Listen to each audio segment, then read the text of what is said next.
Hi, friends. Thanks for watching. I am taking a look at this website, Chemicals and Christians, and it's by a lady who is focusing on multiple chemical sensitivity.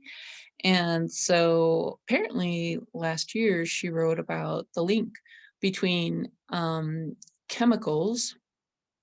So chemicals that you can find in your environment, such as disinfectants or dyes or fragrances, those are a factor in illness.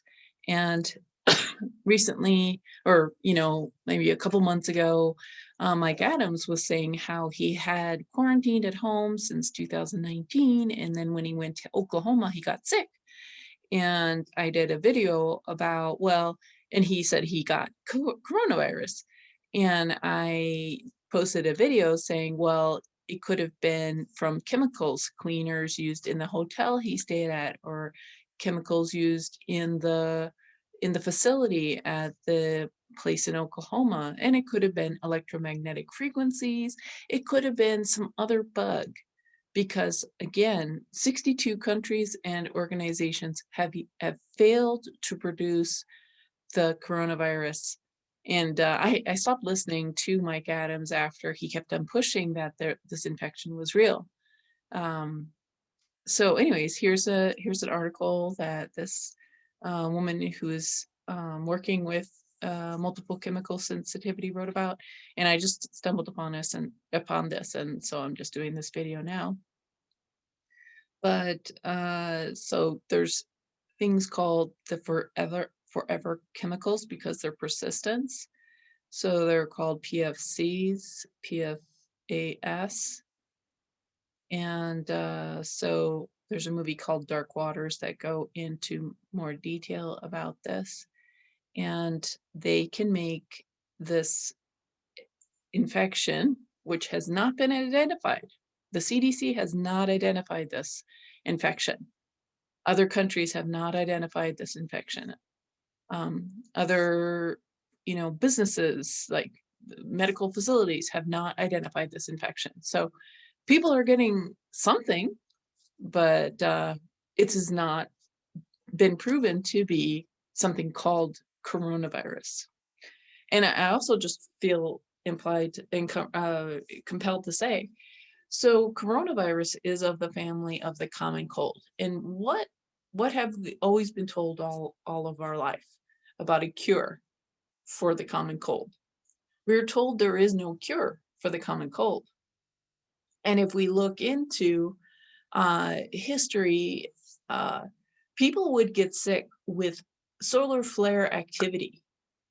Like with cosmic activity, people could get sick.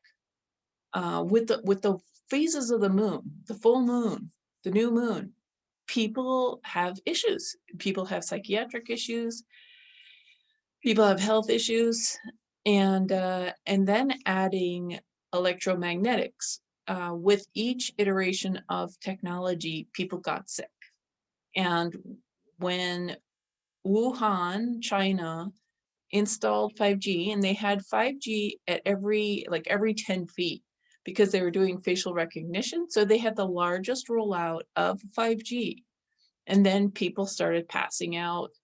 And it was also a convenient situation for China to disappear like 1 million people, like 1 million phone accounts disappeared in like a month or something in China. So 1 million people in China were disappeared. Nobody cares. Nobody's saying anything. And it's just convenient. You have a disease and you eliminate the undesirables. I mean, of course, right before CV hype was released, Hong Kong was having persistent riots. Are we hearing about riots in Hong Kong? No, it's been effectively suppressed. So anyways, these chemicals make increased illness, whether it is this particular infection of record. I'll stop. But and so these chemicals are persistent because it's like fire retardants and um, things in the carpet, things in furniture. And it appears that people have reduced antibody concentrations after receiving tetanus and diphtheria vaccinations. And something that I have read recently is that plasma donation sites won't accept people who have had the vaccination, had the injection rather, had the operating system GMO installation, because that injection, the GMO, the genetic modification injection, uh, it it somehow eliminates antibodies, and apparently you need antibodies in your plasma. So, just wanted to point that out. Uh, so these chemicals, the PFAS, are used for making things non-stick and waterproof. So, and of course, definitely avoid Teflon pans. And it's used for fast food containers, carpets, ski waxes, batteries. And batteries have something to do with fungus. I can't remember exactly. But anyways, these nonstick coatings are on muffin tins, baking pans, popcorn bags, dental floss, firefighting phones, hand sanitizers, or mobile phones, cosmetic products, artificial turf, guitar strings, piano keys, pesticides, printer ink, and food such as meat, leafy greens, chocolate cake with icing. And so nitrogen dioxide, it's a factor in gas burning stoves and furnaces, which is interesting.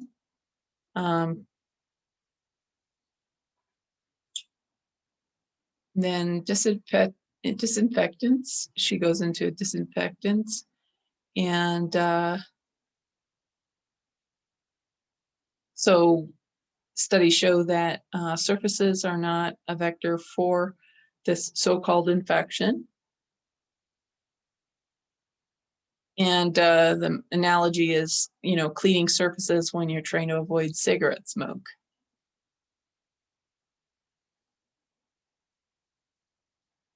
And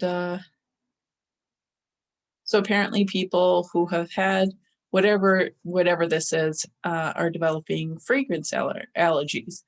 Now, when people have low-grade Lyme infection, they tend to have mast cell activation syndrome. Like when there's a flare, there's mast cell activation syndrome, which is a histamine or an allergy response. So it is my theory that the new 5G rollout, being at home all the time, being online all the time, avoiding socializing with friends and family, avoiding going outside, the constant fear, probably eating less healthy, doing less healthy activities like being physical, going to the park. So I think that is what coronavirus is. Just that um, conglomeration of 10 healthy things we stopped doing. That's what I think it is. And electromagnetics, probably excess this exposure to sanitizers. And I forgot to add, people are suffocating themselves. So we're being forced to inhale our own waste. We exhale 250 times a day. We're supposed to exhale 250 times a day. And people have been suffocating their children in their own exhalation waste. So that is what people are sick with. Not to mention, one last thing, is there can be a mass delusion. This is shown in history. I have a video about it. I can't remember the title, but it was like in the 1500s and maybe the 1700s, where there's recorded instances of groups of people having some type of mass kind of hypnosis and strange things happening that killed people, where people died as a result. So, and I just recently heard a quote from Nietzsche that madness is rare in the individual, but it is common in society. So, thanks for watching.